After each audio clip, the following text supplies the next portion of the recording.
In the coffee shop, I direct her to find a table and ask what she wants to drink. She stutters through her order. English breakfast tea, hot water, back on the side. That's a new one to me. No coffee?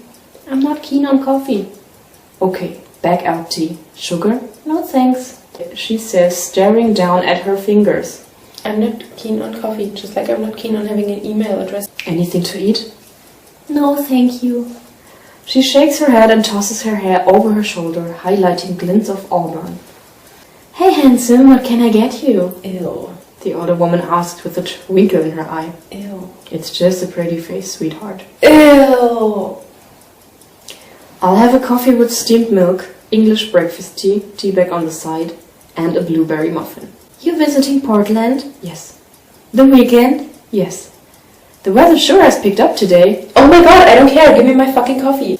I hope you get out to enjoy some sunshine. Please stop talking to me and hurry the fuck up. Yes, I hiss through my teeth and glance over at Anna. The woman winks and places the drinks on my tray. Pay at the register, honey, and you have a nice day now. I manage a cordial response. Thank you. Is he not even able Of basic human decency. When you're at a coffee shop and you buy something, the sales clerk is asked to be polite to you, and is it so hard to say Thank you. For him it is. At the table, Anastasia is staring at her fingers, reflecting on heaven knows what. Me? Penny for your thoughts, I ask. She jumps and turns red as I set out her tea and my coffee. She sits mute and mortified. Mortified. Great date! Great. Get the hint, Grey. Doing well. Does she really not want to be here?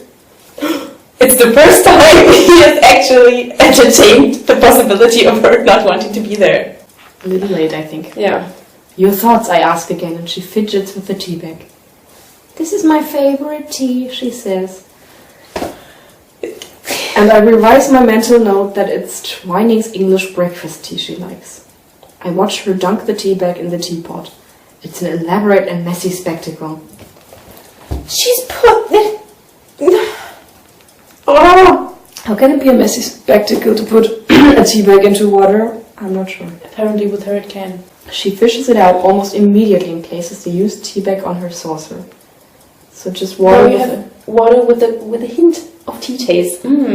Sure, it must be your favorite. My mouth is twitching with my amusement. As she tells me she likes her tea weak and black, for a moment I think she's describing what she likes in a man. I did not see that one coming. Oh. Get a grip, Grey. She's talking about tea. Get a grip, Grey, seriously. How racist is that? Enough of this preamble. It's time for some due diligence in this deal. Is he your boyfriend? He? Who? They didn't even talk about him. She asked that. Who? This is a good response. The photographer, Jose Rodriguez. She laughs at me. At me! It's annoying. I can't get her measure.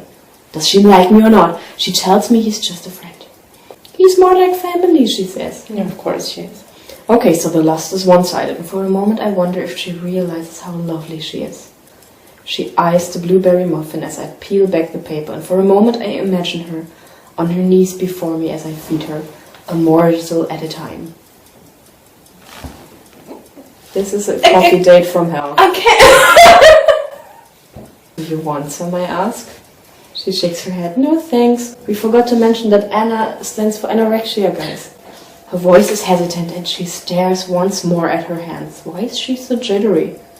Maybe because of me? And the boy I met yesterday at the store, he's not your boyfriend? Oh god, what is wrong with you? That's a very pleasant first conversation. Yeah. No, Paul's just a friend. I told you yesterday. Yes, she did. She frowns again as if she's confused and crosses her arms in defense. She doesn't like being asked about these boys. Who would? By a stranger, nonetheless? Yeah, who has forced you on a coffee date. Yeah. Why do you ask, she adds. You seem nervous around men. Her eyes widen. May I introduce? Prey. Everyone sees us prey, apparently. I find you intimidating, she says, and looks down, fidgeting once more with her fingers. A great sentences to hear on your first date. I find you intimidating. You should find me intimidating. Yeah, she should. Yeah, I just put a date rape drug in your weak black tea. You're gonna find yourself in my hotel room in no time, if you want it or not.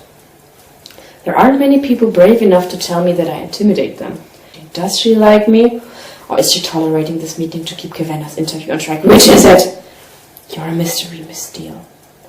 There's nothing mysterious about me. No, there's not. Yes, uncomfortable, she told you. She's intimidated, for Christ's sake. I think you're very self-contained. Except when you blush, of course, which is often. I just wish I knew what you were blushing about. You always make such personal observations. I'm used to getting my own way, Anastasia. In all things. Ugh. I don't doubt it, she mutters, and then wants to know why I haven't asked her to call me by my first name. What? And I remember her leaving my office in the elevator and how my name sounded coming out of her smart mouth. I tell her that no one calls me Christian except my family. I don't even know if it's my real name. Don't go there, Greg. I don't even know if it's my real name. Probably Benjamin. I changed this picture. I don't know how that came to my mind. Benny Gray. How different would this book have been if it was Benny Gray that we were all admiring? I changed the subject. I want to know about her. Are you an only child? Her eyelashes flutter several times before she answers that she is. Tell me about your parents. She rolls her eyes and I have to fight the compulsion to scold her. Well, look into the CV that you had your private investigator made. There is everything about her parents. My mom lives in Georgia with her new husband, Bob. My stepdad lives in Montesano. Of course, I know all this from Welch's background check, but it's important to hear it from her. Your father, I ask. My father died when I was a baby. For a moment, I'm catapulted into my nightmares. Oh, God. Looking at a prostrate body on a grimy floor. I can't do this anymore. You're going to have to do this for a few more pages. I don't remember him, she says, dragging me back to the now. Her expression is clear and bright, and I know that Raymond Steele has been a good father to this girl. Her mother's relationship with her, on the other hand, that remains to be seen. And your mother remarried? Her laugh is bitter. You could say that. But she doesn't elaborate. She's one of the few women I've met who can sit in silence. Which is great, but not what I want at the moment. You're not giving much away, are you?